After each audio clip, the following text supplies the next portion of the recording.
No, I didn't. Got it. Yeah, so that's. Yeah, I don't know. The pool, I mean, Chuck, to get to your point, I think the pool, like for people like us who are not necessarily, they don't have a problem with doing a little math and that kind of thing. It's easy, but for people more like Jennifer and Andrew who don't really care about that kind of shit, they just want to play a game and have fun. Right. I think it becomes more of a, it's problematic having to think about every round what you can do with this pool of points you have. That kind of ties back into what we were talking about earlier about D&D and Pathfinder. 5e has a lot less math than Pathfinder does. Yeah. 5e has done a significant amount of trying to attract the masses. Masses, right? And our new generation, they can't think. Well, Wizards has been doing that for a very long time. Yeah. Why am I reverbing? Anyway, starting with 4. Actually, 4 was where they tried to make it World of Warcraft. Yes. With cards and whatnot. But starting at 4, they've really sort of been working at taking the math out of it and making it so that it's very easy to play for people who don't want to deal with that sort of thing. Right. In an attempt to draw on the broader audience of people who don't want to consider themselves math nerds. Well, or just who are not math nerds. I mean, Well, I remember, and this is really just anecdotal, but I remember like the original D&D where they had to hit armor class 0, and it was a number from 10 to -10. Right. Yeah. And there were people that I saw struggle with that. I'm like, you don't have to be a math nerd to figure this out. It's 10 to -10. The armor class, yeah. Somehow negative numbers threw people for a loop. Yep. But No, yeah, just negative people. so they've been trying to Numbers. get the math out of it for a while. Mike, are you talking to us? Your mic is kind of low right now. If you are. Oh, is it? Oh, there, that's better. Might have just been too many people talking at once. Probably. How's Amy doing? Much better. She's actually eating and drinking now. So Nice. Good. now it's just a matter of Getting her home. yeah. Her to find out the blood numbers that I still know what measurement they're taking, but normal for a person is between 1 and 2, and hers got up to a 9. It's now down to a 4. So Is that on the kidney numbers? Yeah. So it's over halfway to the normal level. So, Yeah, so that's toxicity, I'm guessing. Yeah. So she's starting to finally clean up yeah, her blood on her own. right. The 2 days of Dialysis. dialysis, each one of those days almost kicked almost 2 full numbers off each time. Have they stopped doing that now for her though? They're making her do it on her own now. They said originally they were going to do it today. They didn't do it today, but she's feeling a lot better. So she's going to be doing some major advocating tomorrow. That hey, I need to go home. Let's do that dialysis thing one more time. Then let me go home and see my children. Yeah. Up until a couple days ago, she would have fought to stay there because everything wasn't fixed. But now that she's feeling better and the numbers are coming down and all that, she's like, okay, send me home. Yeah, if it's not life threatening, let me sit in my own bed and be sick there. Right? Exactly. Yeah. Yep. Okay, so getting back to this game. So I've got That soup is like not Jennifer's best. Then I can't wait to taste when she has some of her best because that soup was delicious.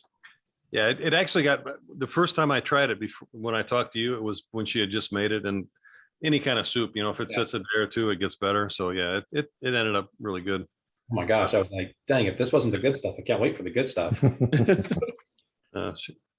She makes amazing. Well, I mean, a lot of it is we make our own chicken broth with healthy organic chickens, and we always use that in this kind of stock kind of thing. So it's very rich, real butter, organic butter, organic milk that's raw. It's very. Well, I've told all the kids it's disgusting, so they don't try it. So Yeah, I wanted to ask you that. Did Cohen and Haley, did they even try it? Cohen has tried it, and unfortunately for me, he liked it. So Yeah. How about Zach? Does he eat soups? he's not a huge soup guy. Like I said, after I tasted it before they did, and so I've been selfish and not allowed them to have it if they ask for it, but I haven't been pushing it on them. So I gave you 2 big containers, man. You can share a little bit. You only gave him 2 containers. So he can Yeah, what You're share saying it wrong. he can share a very little bit. Don and I like have this understanding with the food. What you said and what we heard is Yeah. 2 little containers. And what I heard was Joey doesn't share food. Yeah, that's it exactly. So yes, Bonnie likes it. Yeah, the night that we had that, another meal arrived at the same time, and so Cohen and Haley chose that one. So Cool. but very much appreciate that. So Happy to share.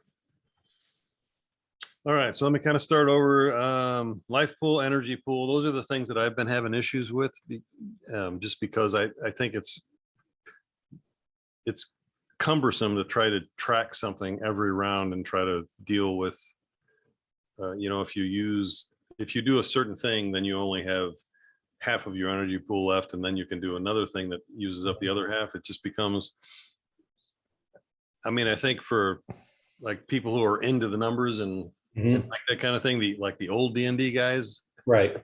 we would have been fine with it, but I'm trying to make something that's simple and easy and fast and, easy to pace. And I just don't think that really works. So I'm getting rid of the pool idea and I'm going just to straight points. Okay. I was gonna say the only exploit I've found with the pool is that it seemed to favor ranged characters as opposed to melee characters. Because the range could go all in, whereas the melee should keep some out to flip on the defense as well. So Yeah, that is the other thing that I was having issues with the energy pool of trying to balance it out, and I'm still having issues even with using points. So, and one of the things I've done, so getting rid of the life pool is now core points, and energy pool is now action points. okay. And I just mentioned this, Mike, but I don't think you were here. I got rid of the life idea just because, like with hit points, you can have a hardness of a door, or you can be working with things that aren't really alive. So life points isn't really a good descriptive to deal with all of the elements of the game. So I changed that to core points, since core is kind of a theme I'm trying to develop. Whereas like you have this core element of all things in the game, be it creatures or gear, they're going to have core points, they're going to have action points, and then they're going to have, things they can do, core mind, core body, which a lot of gear things aren't going to have that, but they will if they have magical effects like a spear that's, magical and intelligence. You can have a core mind thing. But anyway, so core points takes the place of life points. And then the other thing I'm trying to do is gear back the energy pool, because I think it was overpowered in all the play that we've done. It gives too much power. We're playing basically second level characters right now. Mm-hmm. And the power that you guys had it's unbalancing. And what I'm trying to do with, usually with first level characters, and this campaign, it talks about how difficult this campaign is for first level characters to even survive through this, what we're doing. Uh-huh. And you guys are just basically whizzing through it. I don't know that you've had any you haven't had any points where you've just like thought we're not going to make it. We're dead. Yep. Yeah. And part of that is because, when you're a spellcaster and you have 2 spells and you've used them, and this campaign goes through an entire night, basically the spellcasters become useless after the first, 20 minutes of play. So we've gotten rid of that element, which I'm good with. I like that. I don't think it should be that way. I think spellcasters should be able to be useful more than just for 1 or 2 spells for a whole day. Mm-hmm. But with the original energy pool, I think it just overpowered the whole game, where you guys were coming up against much lower level creatures and you were just blowing them away constantly, which again, I've said I want to make this a hero game. I don't think that's necessarily a bad thing. It's satisfying to play, and I think it's satisfying for a DM to see people succeed. Mm-hmm.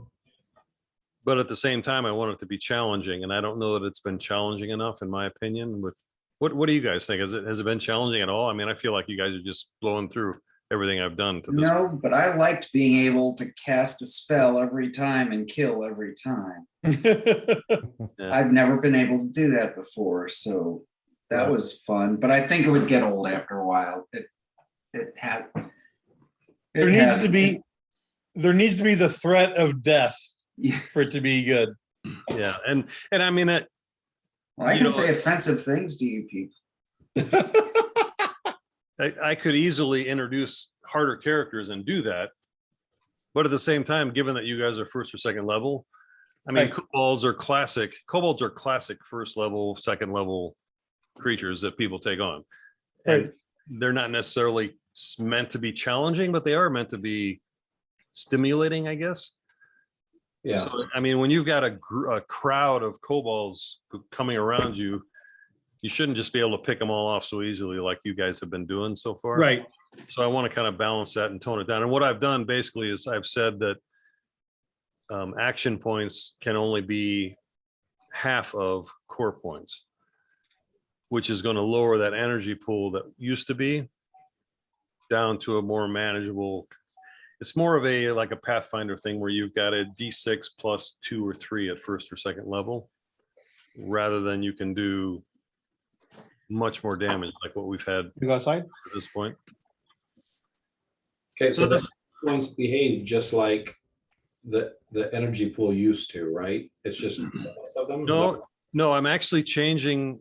What I'm going to do is what we talked about, or I think I don't know who was here. We talked about changing the ability to do multiple attacks. And before it was like you had this energy pool, and if you used 10 points and you still had 20, you could do another attack if you had the ability to do it. Okay. So what I'm going to do instead is do the action points where, like, if you've got 10 action points, if you've bought that ability to do 2 attacks, then you can do those 2 action points 2 times. So you don't have to track, okay, I've got 20 points. I used 10. Now I can do 10 for this. I mean, the big problem I had after we had gone through this is that when you guys were attacking creatures that were low level, I basically had to say, okay, this kobold's got 8 points, and you just did, 8 points. You can save this many points. It kind of takes the mystery out of it if you don't have to worry about Right. what you're doing. So I didn't like that at all. I don't think that a DM should have to say this creature has this many points and you did that many points, so now you have this left over to do something else. Right. Just- It does add more of a video game element to it.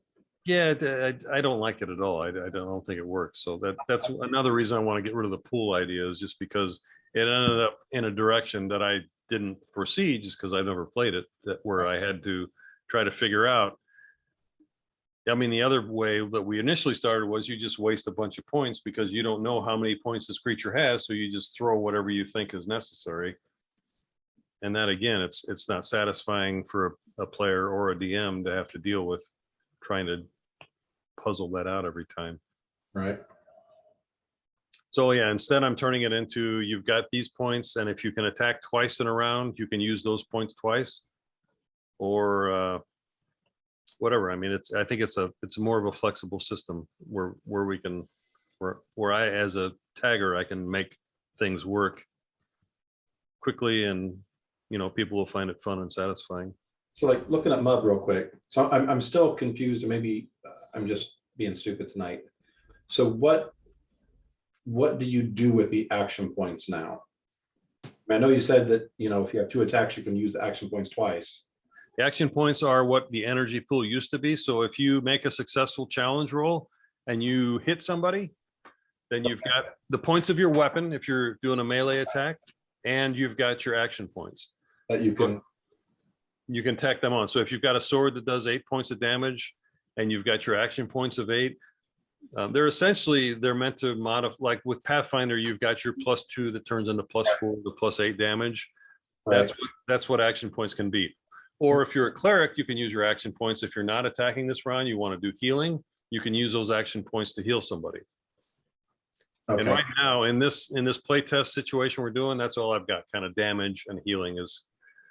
I mean, I want to try to make something that is adaptable to create more elements eventually, but at this point, that's all it is action points are used either to heal or to do damage. so they're not used for defense anymore. And that's another thing that I've been really unhappy with the defense. I think what I'm going to try to do instead is change defense into a 1 point. I want to make armor like if you're a magician, a magic user, and you can create a spell like armor. I want to make it a point per point thing, more closer to Pathfinder. I mean, Pathfinder is a game that's been around, or D&D has been around a long time. So I don't discount a lot of what those games do. I think they have a lot of things that work, and that's Right. why they're around. That's why they're the most popular. Right. So I'm not wanting to necessarily get rid of those ideas. I just want to make them simpler and faster and easier to use. Okay, So, and that's, I mean, armor, like if you take mage armor in Pathfinder, you get +4. that's for you. And in this game, what we can do to do the same thing is essentially you spend 4 points and you can have, I guess I'd call it damage reduction of 4. So if you're hit by somebody, you've got your armor. If you can wear it, if you don't have any armor, if you're just like Chuck is as a martial artist who doesn't have any armor, then Right. if he spends 4 points in his damage reduction power, then he can take away damage just like as if he had armor. But I want to make it I don't like what I was doing before was you can use your energy pool, and then I deducted it to where it was 50% of your energy pool because that was overpowering. And even I think 50% of an energy pool, it's just, I don't think it works. I think it's better to do 1 point you spend gives you 1 point of armor. Then I can control that on the other end. I can say, like, if you're this level, you can do up to 4 points of armor. Okay.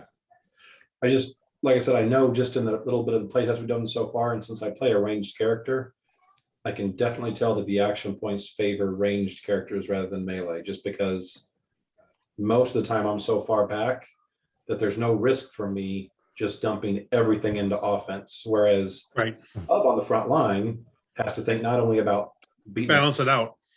but he has to be able to defend. And so the action points really do favor ranged characters. And so I want to make The pool used to. I mean, this system, I think, is going to get rid of that problem, Mike. That's one of the things that I'm trying to counterbalance is that there's no limit. Like you're not using your pool to do this, and then if you've used it for this, you can't use it for anything else. Instead, I'm saying you've got 8 action points, and you're going to use that however you want to.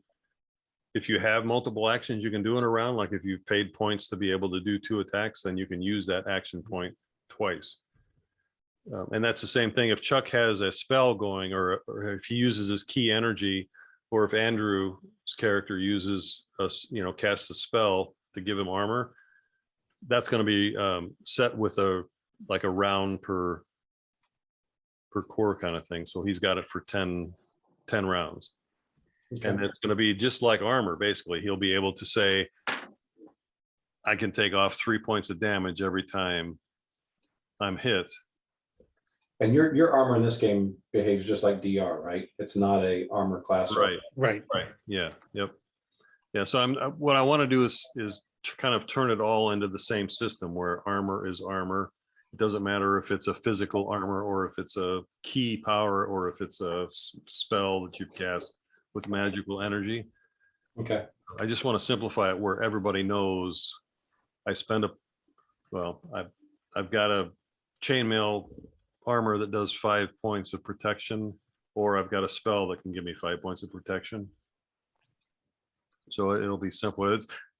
I've been messing with, and I just added, we haven't played yet, but I changed everything into this percent mod thing, but I realized there are some things like, let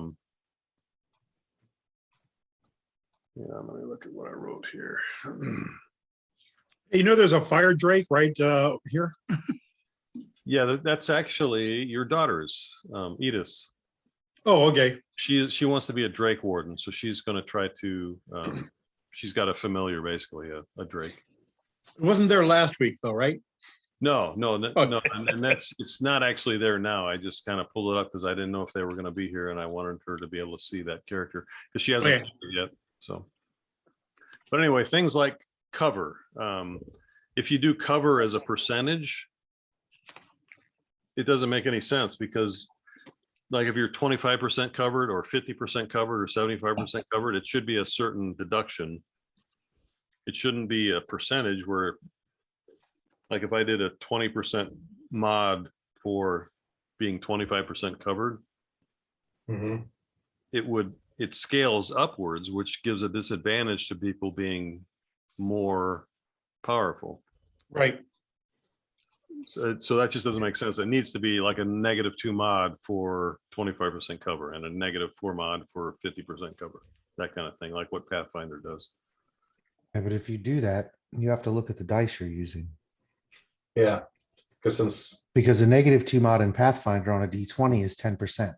A -2 mod using a D6 is somewhere in the neighborhood of 30 something percent. Right.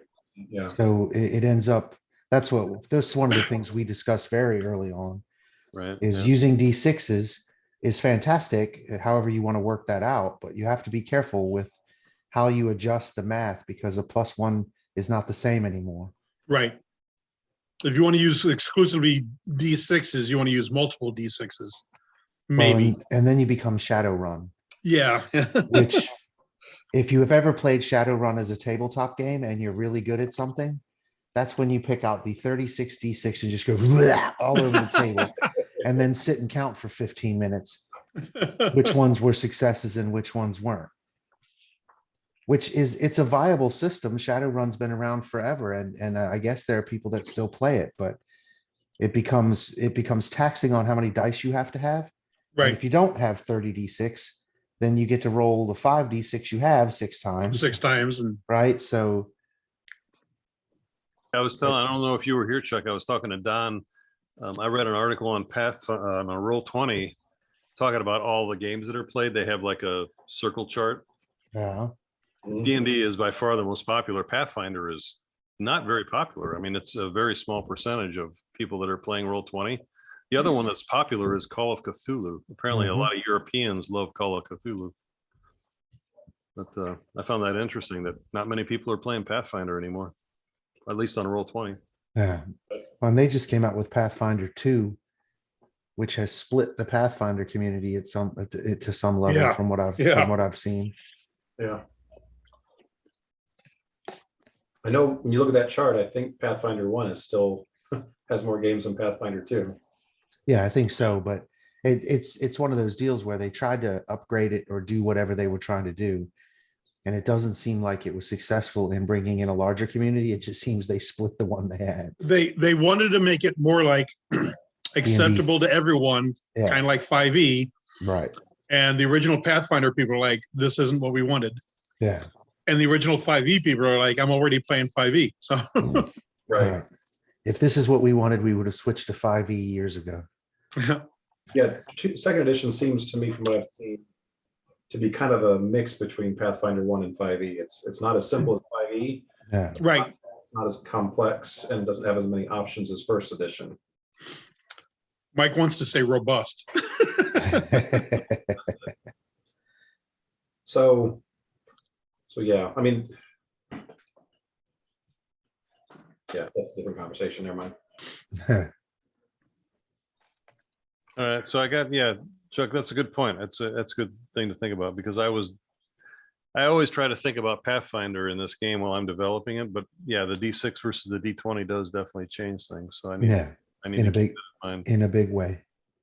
Yeah. And the other, so the two things that I have, one, I don't like percent mods. Okay.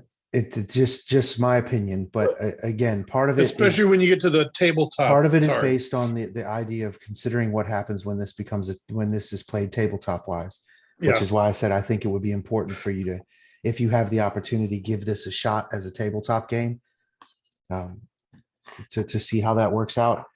And then the other part of it to be honest, I don't know what the other part of it is. It seems to me that when you're dealing with D6s, it would be almost just as easy to do a +1. And if you want to limit it another way, than to add the additional math of percentages. Honestly, that's what I'm starting to realize, Chuck, is that I can control, like what I was trying to get past was a Pathfinder thing where you've got a first level spell that basically becomes useless when you're, 4th level. Right. So I wanted to make it scale itself. And to me, I thought, hey, a % mod, it scales. Well, see, and I think your better option for scale is what you did with the outcard. I don't remember what the chart is called at this point.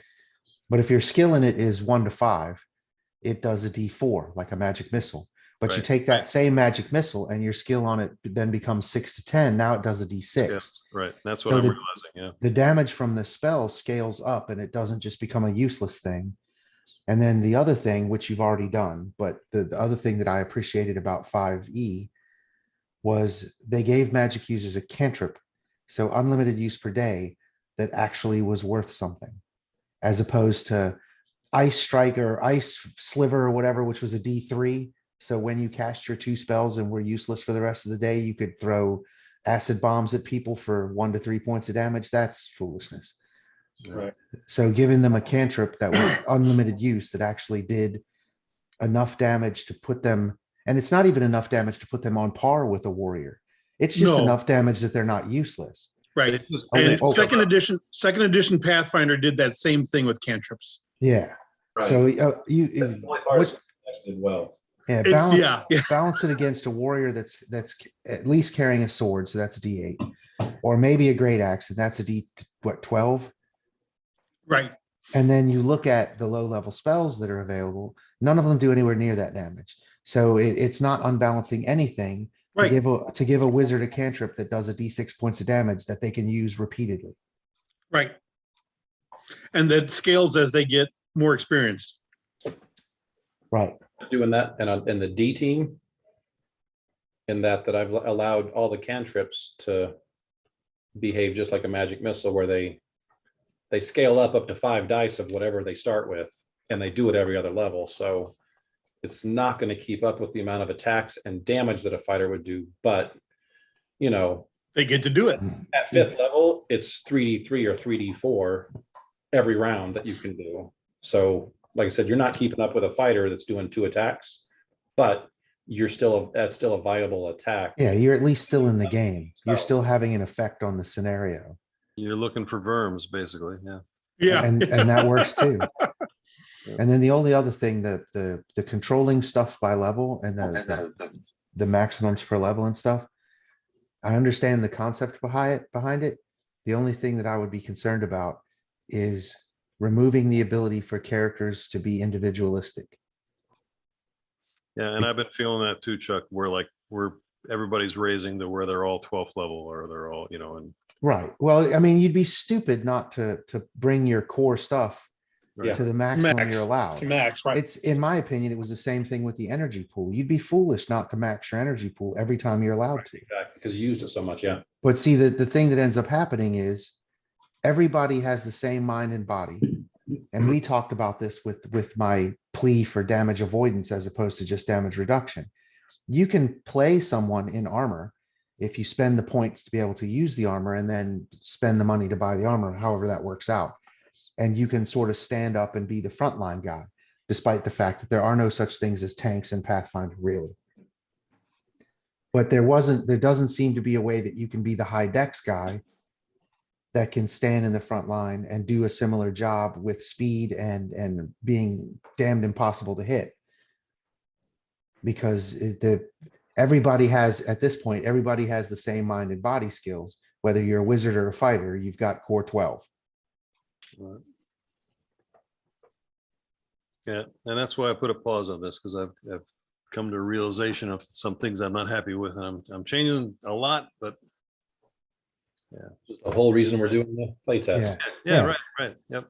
And some of that is really like the Mike's complaints, arguments, whatever you want to call them, whiny little bitchiness about Pathfinder 2E. It's so homogenized. It basically every character is the exact same when you're finished with character creation, because their idea was, we want to balance everything. And basically by balancing everything, it was like an electronic limiter. They cut off the top, they cut off the bottom, everybody's the middle.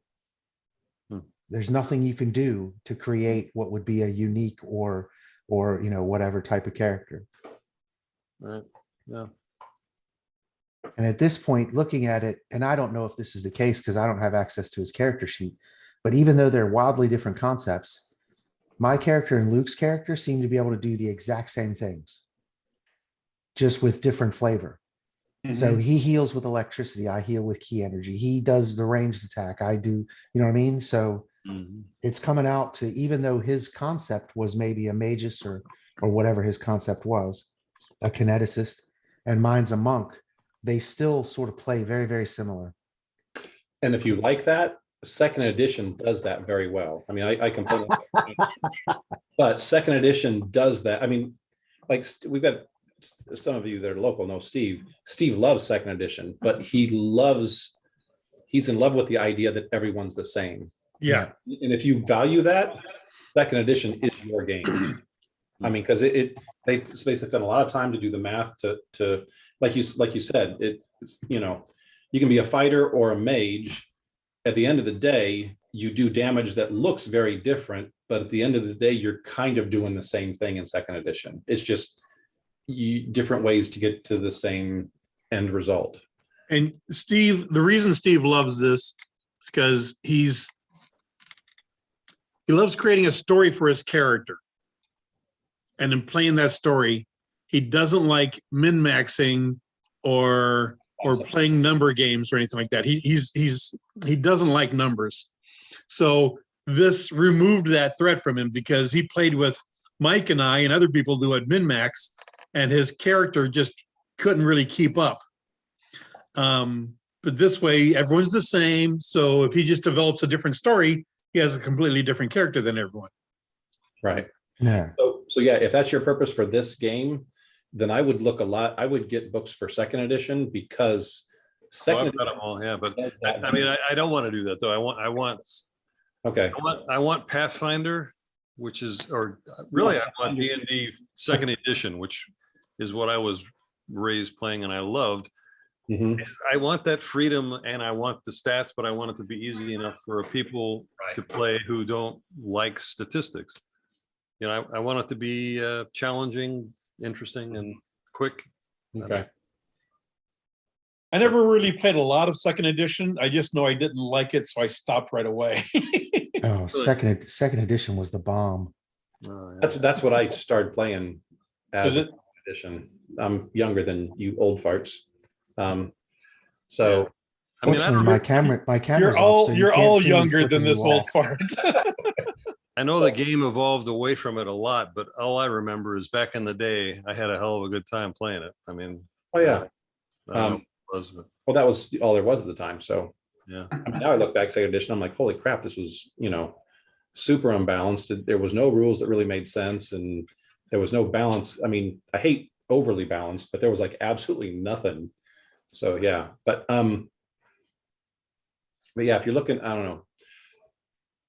I hope we figure out what you're trying to get, but I know some of the things you're saying, you know, customizable enough that everyone likes it, but easy enough. Some of those are on the opposite. Contradictory. Yeah.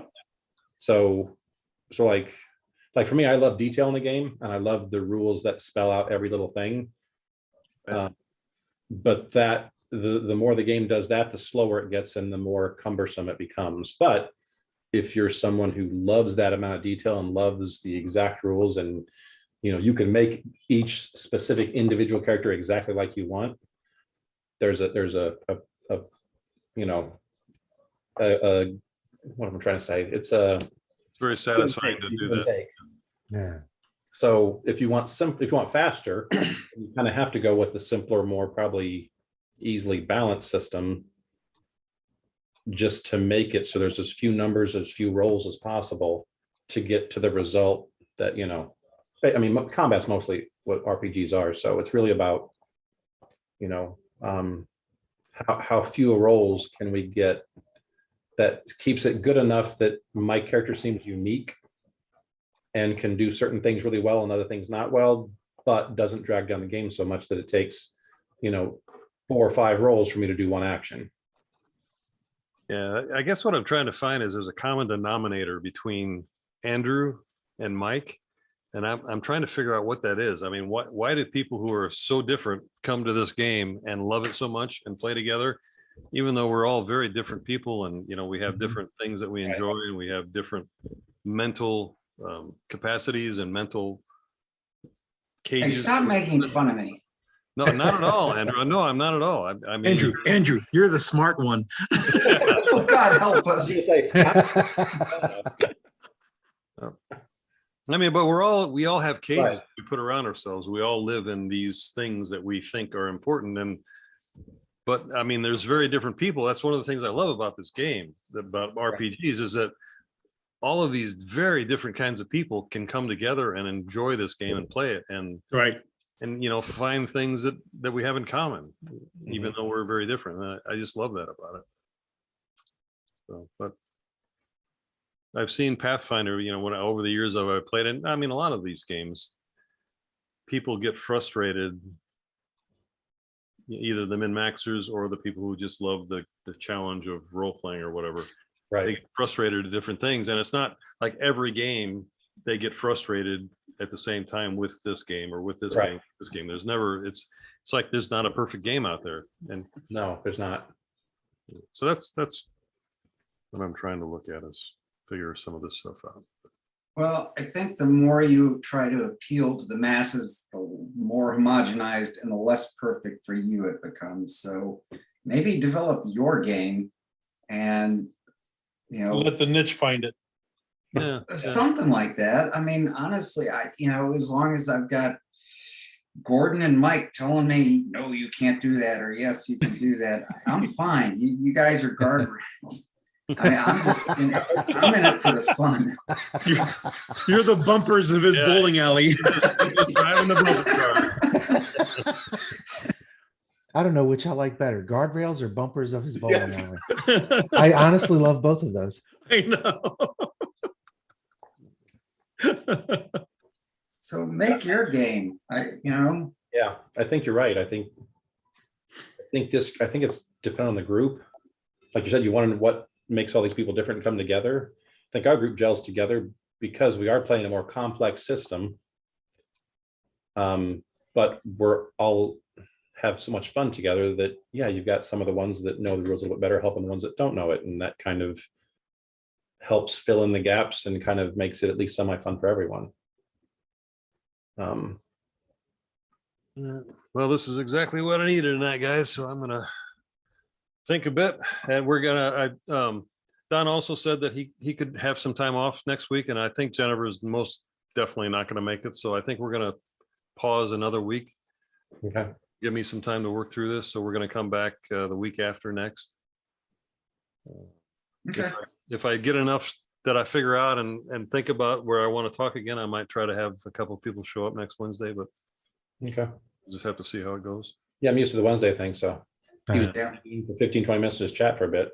I am perfectly aware also that we are very fortunate to have the groups we do have to play, because other people struggle with just getting people to play and get along and everything. So Yeah, I've played a lot of games over the years with a lot of different people, and yeah, it's hard to get a chemistry that works as good as this one. right.